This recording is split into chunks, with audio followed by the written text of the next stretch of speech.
Her laughter said it all.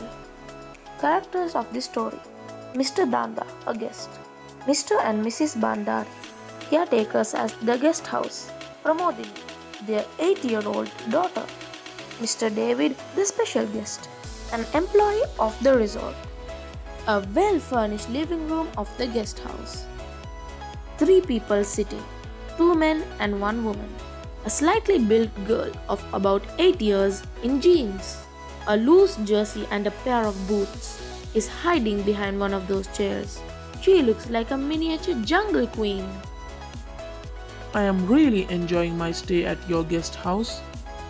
Not only is the hill resort beautiful, your hospitality here is unmatched. I am glad I decided to come. We are happy that you are enjoying the stay.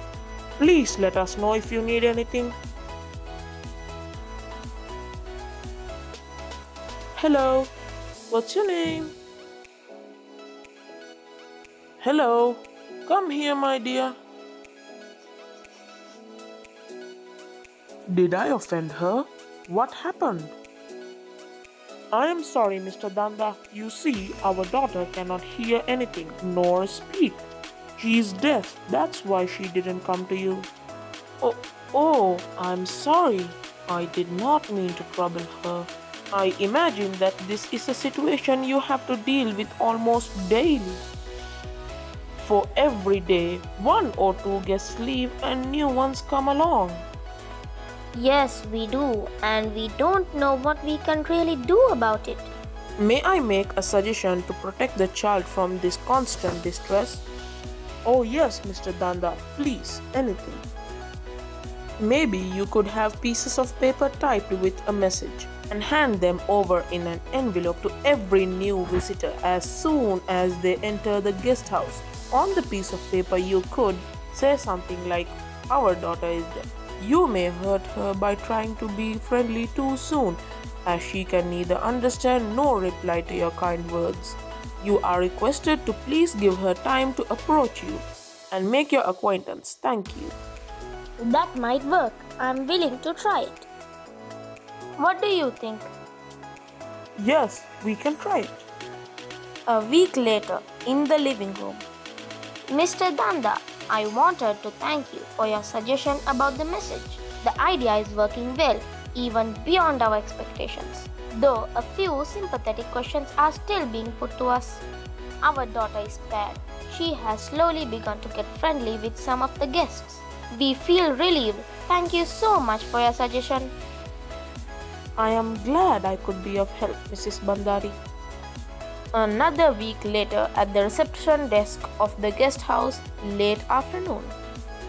Mr. Bandari, may I have some packed lunch for tomorrow's excursion to the nearby caves? Yes, sure. Is everything ready for Mr. David's arrival? Have you cleaned room number 18? Yes, sir. Excuse me, sir. I have to go. Today we are expecting a guest who has booked a room for the entire season. He is arriving by the mall train and he will be turning up any moment. Of course, I'll not keep you. I think your guest is here already. The stranger is Mr. David, a young man, barely 25, carrying some luggage. Because of the journey, he looks untidy. His hair, his muffler, his shoes, all unkempt and needing attention. But he has a cheerful face and jet black eyes, sparkling with vitality. Mr. David, I presume?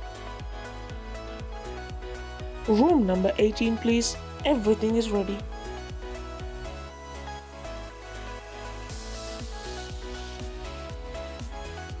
Mr. David, welcome. Did you have a nice journey? Would you like to take a shower immediately or have some tea first? Strange man, why doesn't he reply? David takes out the typed piece of paper and starts reading it. As soon as he has gone through it, he looks around astonished. He sees the Bandari's daughter, Pramodini, playing in the garden. He then looks at everyone with a smile and rushes out towards her. Now this is very strange. How rude he is! He shouldn't have ignored our request like this. But look, Pramodini is smiling at him. Let's go and see what's going on. In the garden, the young man is kneeling on the grassy ground and Pramodini is sitting near him.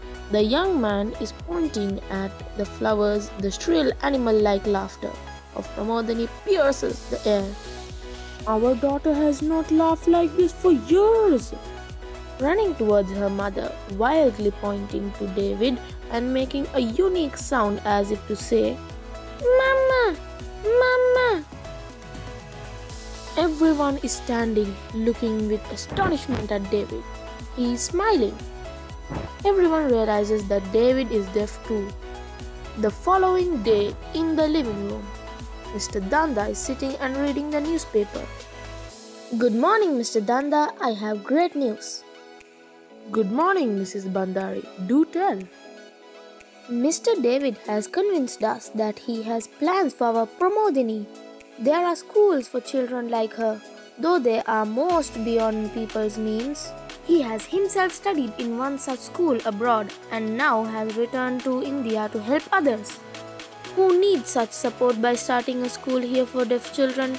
He wants Pramodini to be one of his pupils. He believes that our daughter can, in course of time, live almost as normal a life as any of us who can hear and speak. That's indeed great news. I wish your daughter all the best. I am confident that she is going to have an excellent education and a bright future.